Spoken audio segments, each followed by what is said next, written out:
Why is there a boat stranded in the middle of a desert? It doesn't make sense, right?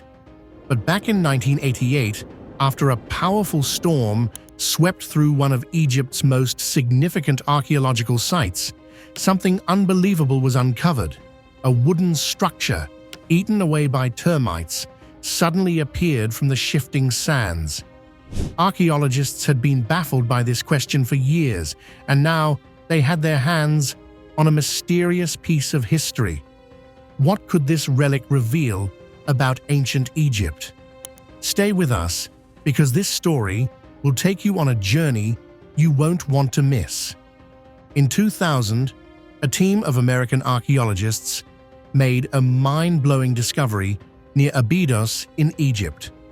While excavating the site, they stumbled upon something that no one could have predicted: an entire fleet of ancient boats, 14 in total, with the largest stretching over 70 feet. But these boats weren't on water. They were buried beneath the desert sands, in vaults that fit their exact dimensions. The condition of the boats was far from perfect, but researchers managed to extract samples of wood, and what they found was nothing short of incredible. These boats were 5,000 years old, making them the oldest fleet ever discovered, built centuries before the pyramids of Giza even existed. Each vault holding the boats was about the size of a small room, with walls made of mud bricks. But the real jaw-dropper was what decorated those walls: more than 120 detailed drawings of boats, engraved by the ancient Egyptians on whitewashed surfaces, preserved so well that they look almost untouched by time. Now, this wasn't the first time scientists had come across this site. Back in 1901, British archaeologist Arthur Weigall had found the location, but a roof collapse forced him to abandon the exploration. The site remained on maps, but its mystery lingered for decades. Initially, experts thought these boats once rested on the banks of the Nile River, but that theory soon started to unravel. Before we dig into why that theory fell apart, don't forget to hit that like button and subscribe for more jaw-dropping discoveries.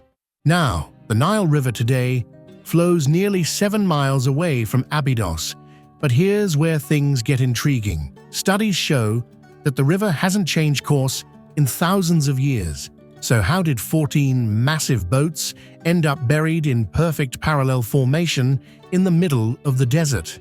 These vessels weren't just decorative models, they were real boats, each capable of holding up to 30 rowers. But why place them here, and how did they stay so well preserved?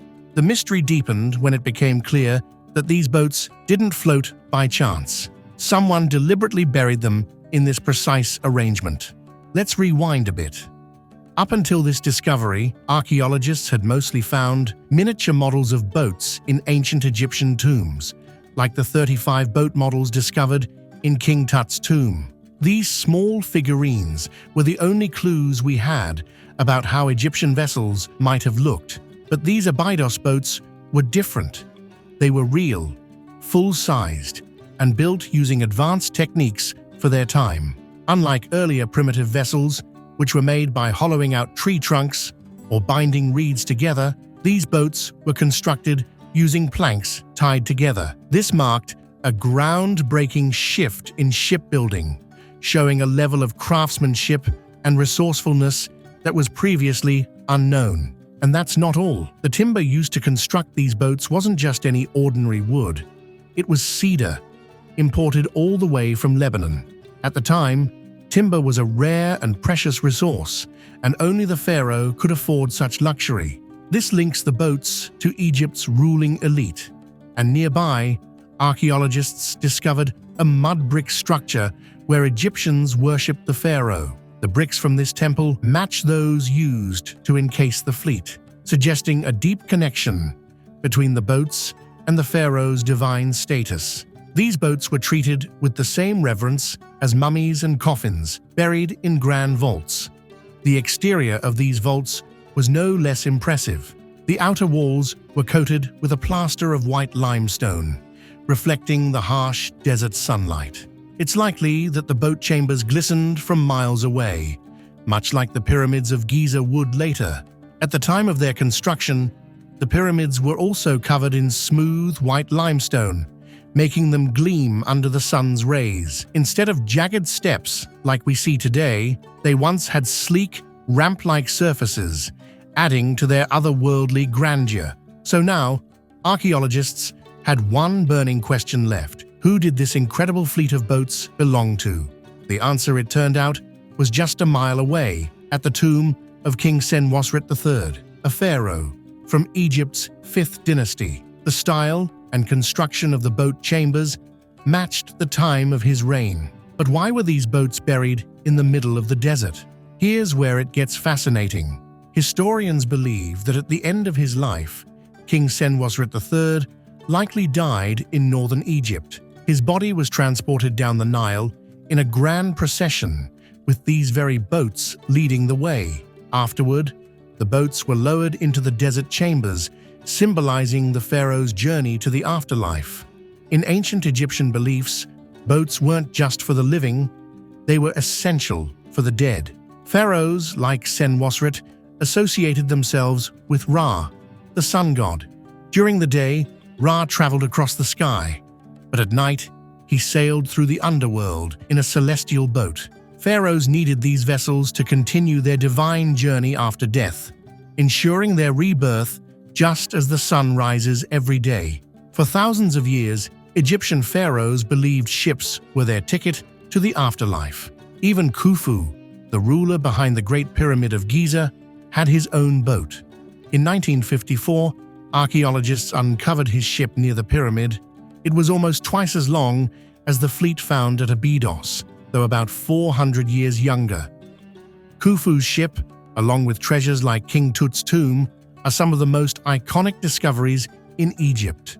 Moving this ancient vessel was no small feat either. It took 48 hours, using a remote-controlled vehicle to transport the ship to the Grand Egyptian Museum, all under the careful eye of Chief Restorer Ahmed Youssef Mustafa. Furthermore, beneath the shifting sands of the Sahara, another astonishing secret was uncovered in 2020, a lost city, now being called one of the greatest finds since King Tut's tomb in 1922. This 3,000-year-old city, known as Aten, has archaeologists buzzing with excitement. Renowned Egyptologist Zahi Hawass even dubbed it the Lost Golden City. Located about 300 miles south of Cairo and near the Valley of the Kings, Aten is shedding light on the daily lives of ancient Egyptians in ways no other discovery has. The first clues appeared as sections of mud brick walls, but as they dug deeper, archaeologists found fully intact rooms filled with everyday tools. A bakery, a residential neighborhood, and even an administrative district came to life, all from a time when Egypt was at its wealthiest. Now, what if the earliest iron artifacts on Earth were literally from the stars? In 1911, scientists uncovered a set of iron beads near the village of El Gerze in Lower Egypt, and these ancient relics are unlike anything else. Crafted over 5,000 years ago, these 9 beads were once part of an ornate necklace.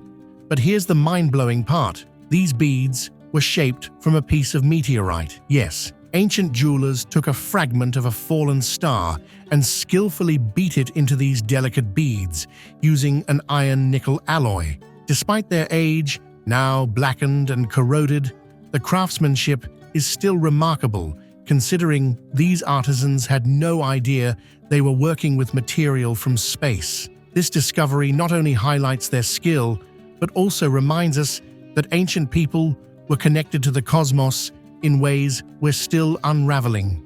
Before we end the video, let's talk about something even more astonishing: the Great Pyramid of Giza. An international team of researchers recently studied how the pyramid responds to electromagnetic waves, and their findings were nothing short of groundbreaking. They discovered that the pyramid can actually concentrate electromagnetic energy within its chambers and even beneath its base. This energy seems to interact with the unique properties of the limestone used to build the pyramid. What's even more exciting is that this could have practical applications for modern technology, potentially improving how we design solar cells and nanosensors. This ancient wonder may still hold the key to future innovations. That's all for today. Don't forget to like this video and share it. And if you're hungry for more discoveries, just click on one of the videos on your screen. Thanks for tuning in.